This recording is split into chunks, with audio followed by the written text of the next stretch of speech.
வணக்கம். திரைப்பட பாடலாசிரியராகி பொன்விழாவை கொண்டாடக்கூடிய கவிஞர், பாடலாசிரியர் ஐயா முத்துலிங்கம். அவரை பத்தி தான் பார்க்க போறோம். இன்றைக்கு அவருக்கான அந்த 50வது ஆண்டு விழா கொண்டாட்டத்தை இயக்குனர் பாக்யராஜ் தலைமையில சென்னையில கோலாகலமா நடக்குது. என்னுடைய சூழல் அங்க கலந்துக்க முடியாத சூழல். அதனால ஐயாவுக்காக இந்த பதிவு. என்னுடைய மனசுல என்ன இருக்கோ அதை அப்படியே பேசுறேன். நமக்கு தெரிஞ்ச பாடலாசிரியர் முத்துலிங்கம் அப்படின்னா அவர் எம்ஜிஆருக்கான கவிஞர் அப்படின்னு பளிச்சுன்னு ஞாபகம் வரும். இளையராஜாவோட ரொம்ப நெருக்கமா இருக்கக்கூடிய கவிஞர் அப்படிங்கிறது ஞாபகம் வரும். இதையும் தாண்டி அவருடைய எளிமை ரொம்ப அழகா நமக்கு ஞாபகத்துக்கு வரும்.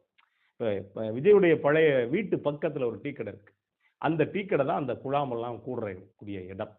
எப்படி அப்படின்னா, அவருக்கு தொலைபேசியில் ஐயா வீட்டுக்கு வர்றேன் அப்படின்னா, ஏயா அந்த டீ கடையில் இல்லையா வந்துடுறேன் அப்படிம்பாரு. ரொம்ப யதார்த்தமான பக்கத்து வீட்டுக்காரர் மாதிரி சொன்னோம்னா, நம்ம வர்றதுக்கு முன்னாடி அவர் வந்துருவார்.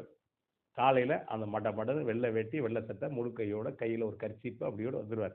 வந்துட்டா நமக்கு மட்டும் இல்லை, அங்க எத்தனை பேர் நின்னாலும், பெரிய கோடீஸ்வரன் கூட அந்த இடத்துல நின்னாலும் அத்தனை பேருக்கு அவர் தான் டீ வாங்கி கொடுப்பார்.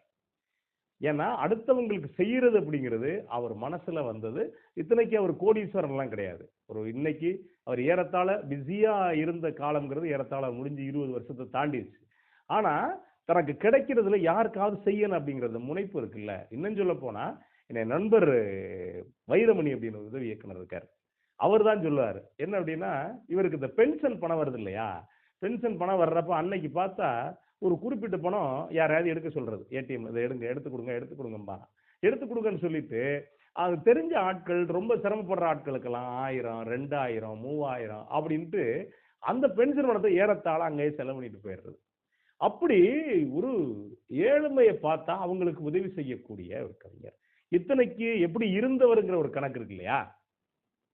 எம்ஜிஆருடைய அரசவை கவிஞரா இருந்தவர், எம்எல்சியா இருந்தவர், சைரன் வச்ச கார்ல போனவர். அவர் நினைச்சிருந்தா அன்னைக்கு அமைச்சரா கூட ஆயிருக்கலாம், எக்கச்சக்கமா சம்பாதிச்சிருக்கலாம். ஆனா அவர் படிச்ச தமிழ் அவருக்கு அப்படி விடல. இன்னைக்கும் ரொம்ப எளிமையா இருக்கக்கூடியவர், சர்வசாதாரணமா பஸ்ல போகக்கூடியவர். என்னுடைய கணக்குக்கு இரியா நான் வர்றேன்னு வர்றாருன்னா அவருடைய எளிமை என்ன அப்படின்னு நம்ம பார்க்க வேண்டியிருக்கு. இதையும் தாண்டி வயசு தாண்டி எல்லாரும் கூடயும் அன்பா பழகக்கூடியவர். இன்னும் சொல்ல போனா, நம்ம ஒரு தகப்பனை பார்த்த உணர்வு இருக்கு. அவரை பார்த்த உடனே டப்புன்னு கன்னத்துல உருவி எப்படியா இருக்க அப்படிம்பாரு. அப்படி இருக்கப்ப நமக்கு ஒரு தகப்பனை பார்க்குற அந்த உணர்வு வரும். அவருடைய உலகம்னு ஒண்ணு இருக்குல்ல, இன்னொரு உலகம் அவருக்கு இருக்கு. அது என்ன அப்படின்னா, அவருக்கு ஒரு பேரன் இருக்கான், சின்ன குழந்தை சேதுபதி அப்படின்னு. அவன் தான் அவருடைய இன்னொரு தனிப்பட்ட உலகம் அப்படின்னு வச்சுங்களேன். அப்படிப்பட்ட கவிஞர், பாடலாசிரியர். அவரை பொறுத்த வரைக்கும் அவருடைய பாடல்கள் பல பாடல், ஏறத்தாழ ஒரு 1500 பாட்டு எழுதியிருக்காரு. அவரை கூப்பிட்டு ஐயா ஒரு 10,000 பாட்டு எழுதியிருக்கீங்களாமே அப்படின்னு கேட்டோம்னு வச்சுக்கோங்களேன், யாயா பொய் சொல்லிக்கிட்டு, நமக்கு பொய் சொல்ல வராதியா, ஒரு 1500 பாட்டு எழுதியிருப்பேன் அப்படிம்பாரு. அவ்வளவு, அதையும் சர்வ சாதாரணமா சொல்லிடுவாரு. இன்னொன்னு, இந்த பாட்டுக்கான நிகழ்வு என்னையா சொன்னாங்க, எழுதுனேன் அவ்வளவுதான் அப்படின்ட்டு அதையும் முடிச்சிடுவாரு. அதுக்குள்ள ரொம்ப பயங்கரமா பொடி வைக்கிறது, இப்படி இருந்துச்சு அப்படி இருந்துச்சு அப்படியெல்லாம் எந்தவித பிம்பத்தையுமே வச்சுக்க மாட்டார். அதுக்கு ஒரு முறை சொல்றப்ப நான் அவர்கிட்ட ஒரு பேட்டி கண்டேன். அந்த பேட்டி கண்டப்ப சொன்னாரு, ஏன் நீங்க எளிமையா இருக்கீங்களா, அதுக்கு வேற ஏதாவது காரணம் இருக்கா அப்படின்னு நான் கேட்டேன். அப்ப அதுக்கு அவர் என்ன சொன்னாரு அப்படின்னா, இல்லையா, எனக்கு இந்த தனிமையில நடந்து போறப்ப நிறைய சிந்தனைகள் வரும், பாடல் எழுதக்கூடிய வரிகள் அந்த இடத்துல வரும். அப்படி எனக்கு ஒரு தனிமை நடந்து போறது தேவைப்பட்டுச்சு. அதுவே எனக்கு இன்னொரு பக்கம் எளிமையாக ஆகிப்போச்சு அப்படின்னாரு. இது ஏன் அப்படின்னா, சைரன் வச்ச கார் இருக்கிறப்ப, அவர் எம்எல்சியா இருக்கிறப்ப, இன்னும் சொல்ல போனா அவரு அரசவை கவிஞரா இருக்கிறப்ப காரை விட்டுட்டு நடந்து போவாராம். ஏன் சைரன் வச்ச காரை விட்டு நடந்து போறா அப்படின்னா, என்னுடைய அந்த இதுதான் காரணம் அப்படின்னு சொல்லக்கூடியவர். சரி, அவருக்கு பாத்தீங்கன்னா இன்னைக்கு மனசில் நிற்கக்கூடிய பாடல்கள் அவ்வளவு பாடல்கள் இருக்கு. குறிப்பா எஸ்பிபி இறந்தாரு. இறக்குறப்ப எஸ்பிபிக்கு அதிகமா ஒலிச்ச பாடல்கள் எந்த பாட்டு அப்படின்னா, குறிப்பா இவர் எழுதின பாட்டு தான். நாளை என் கீதமே எங்கும் உலாவுமே பொங்கும் விழாவே என் வாழ்வில். என்ன பாட்டு தெரியுதுல்ல, சங்கீத மேகம் தேன் சிந்தும் நேரம், ஆகாயம் பூக்கள் தூவும் காலம், நாளை என் கீதமே எங்கும் உலாவுமே, அப்படி போகும் இந்த பாட்டு. இன்னைக்கு அந்த பாட்டு அது எல்லாருக்குமே பொருந்தும். ஒரு மக்களுக்கான ஒரு ஆளா இருக்கக்கூடிய ஒரு கலைஞனுக்கு அத்தனை பேருக்கு அச்சசலா பொருந்தக்கூடிய பாட்டு. இன்னும் சொல்ல போனா, எம்ஜிஆருக்கு அவர் எழுதின பல பாடல்கள் ரொம்ப ரொம்ப ஹிட். எனக்கு ரொம்ப பிடிச்ச பாடல்கள் ஒரு பாட்டு என்ன அப்படின்னா, மாஞ்சோலை கிளிதானோ மாண்டானோ வேப்பந்தோப்பு குயிலும் நீதானோ அப்படிங்கிற பாட்டு. இப்போ வரைக்கும் நீங்க இந்த பாட்டை கேட்டு பார்த்தீங்கன்னா, பார்க்கறத விட கேட்டு பார்த்தீங்கன்னா மனசுக்குள்ள பச்சக்குன்னு ஒட்டிக்கக்கூடிய அவ்வளவு ஒரு அழகான பாட்டு. எம்ஜிஆருக்கு இன்னொரு பாட்டு பண்ணியிருப்பாரு. குறிப்பா தாயகத்தின் சுதந்திரமே எங்கள் கொள்கை, மதுரை மீட்ட சுந்தரபாண்டியன்ல. இந்த பாட்டு ரொம்ப காலம் இலங்கையில புலிகள் அவங்களுடைய தேசிய கீதமா வச்சிருந்தாங்க. இன்னொரு பாட்டு ஒண்ணு பண்ணிருப்பாரு. இது நாட்டை காக்கும் கை, நம் வீட்டை காக்கும் கை, இந்த கை நாட்டின் நம்பிக்கை, இது எதிர்கால தாயகத்தின் வாழ்க்கை அப்படின்னு ஒரு பாட்டு வச்சிருப்பாரு. இது எம்ஜிஆருக்குள்ள பாட்டு. ஆனா என்ன அப்படின்னா, எம்ஜிஆருக்கு எழுதின பாட்டை இன்னொரு பக்கம் காங்கிரஸ்காரங்க எழுதிட்டாங்க. ஏன்னா அவங்களுடைய சின்னம் கை சின்னம், அதனால நாட்டை காக்கும் கை, இது வீட்டை காக்கும் கை அப்படின்னு இன்னொரு பக்கம் அவங்க ஒரு பக்கம் எடுத்துக்கிட்டாங்க. எம்ஜிஆருக்கு இன்னும் சொல்ல, எம்ஜிஆருக்கு அவர் எழுதின பாட்டு, என் முதல் பாட்டு என்ன சொல்றாங்க அப்படின்னா, கந்தனுக்கு மாலையிட்டாள் கானகத்து வள்ளிமையில் கல்யாண கோலத்திலே காதல் கொண்டாள் அப்படிங்கிற ஒரு பாட்டு வரும். இந்த பாட்டு அவர் முதலா எம்ஜிஆருக்கு எழுதின பாட்டு. எம்ஜிஆருக்கு அவர் பாட்டு எழுதுனதே ஒரு வித்தியாசமான விஷயம் தான். என்ன அப்படின்னா, அவர் ஏற்கனவே முரசொலி பத்திரிகையில வேலை பார்க்கிறாரு. கலைஞர் கூட பல கவியரங்கங்களுக்கு போய்கிட்டு இருக்காரு. அப்ப ஒருங்கிணைந்த திராவிட முன்னேற்ற கழகம், அப்ப எம்ஜிஆரும் திராவிட முன்னேற்ற கழகத்துல தான் இருக்கிறாரு. அப்ப கலைஞருக்கும் எம்ஜிஆருக்குமான இந்த சின்ன பிரச்சனைகள்ல எம்ஜிஆர் தனியா கட்சி ஆரம்பிக்கிறாரு. கட்சி ஆரம்பிக்கிறப்ப எம்ஜிஆருடைய விசுவாசி அப்படிங்கிற ஒரு கணக்குல என்ன பண்ணிட்டாருன்னா, யோசிக்கவே யோசிக்காம முரசொலியில இருந்து வெளியில வர்றாரு. வெளியில வந்தா இவர் ஒன்றும் பெரிய பணக்காரர்லாம் கிடையாது, வேலை தேடக்கூடிய அந்த சூழல் இருக்கக்கூடிய ஒரு கவிஞர். எம்ஜிஆர் என்ன பண்றாரு தெரிஞ்சுக்கிட்டு இவர் அலுவலகத்துக்கு போறாரு, எம்ஜிஆருடைய அலுவலகத்துக்கு போறாரு. எம்ஜிஆர் என்ன பண்றாரு அப்படின்னா, நான் குஞ்சப்பன்ட்ட சொல்லிட்டேன், குஞ்சப்பன்ங்கிறது எம்ஜிஆருடைய உதவியாளர், ஒரு 500 வாங்கிக்கங்க அப்படின்னு சொல்றாரு. ஆனா அந்த நேரத்துல தான் ஒரு கவிஞனுக்கான இருமாப்பு அப்படிங்கிறது ஒண்ணு இருக்கு இல்லையா. ஆனா சிரமம் என்ன சொல்லியிருக்காரு அப்படின்னா, நான் யாசகம் கேட்க உங்ககிட்ட வரல, எனக்கு வேலை கொடுங்க அப்படிங்கிறார். வேலைன்னா என்ன உள்ள சினிமாவில் வேலையா? இல்ல, பாட்டு எழுதக்கூடிய, எனக்கு பாட்டு எழுதக்கூடிய வாய்ப்பு கொடுங்க அப்படின்னு சொல்றாரு. இவருடைய தன்மானத்தை பார்த்து எம்ஜிஆர் மெச்சிடுறாரு. அதுக்கு பிறகு நேரம் வர்றப்ப எம்ஜிஆர் இவருக்கு பாடல் கொடுக்கிறாரு.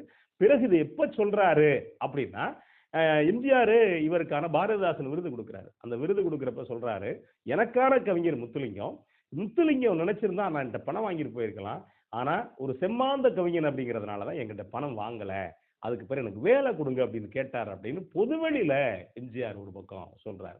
இந்த வகையில கவனிச்சு பார்த்தா இது மட்டும் இல்ல, எம்ஜிஆருடைய மதுரை மீட்ட சுந்தரபாண்டியன் படத்துல பாடல்களுக்கு ஏகப்பட்ட சிக்கல்கள் வந்தப்ப, அப்ப சின்ன வயசு, ஏறத்தாழ ஒரு 30 வயசுக்குள்ள, அந்த காலகட்டத்துல ரொம்ப அந்த சிக்கல்களை ரொம்ப சரி பண்ணதுல ரொம்ப முக்கியமான பங்கு ஐயா முத்துலிங்கத்துக்கு உண்டு.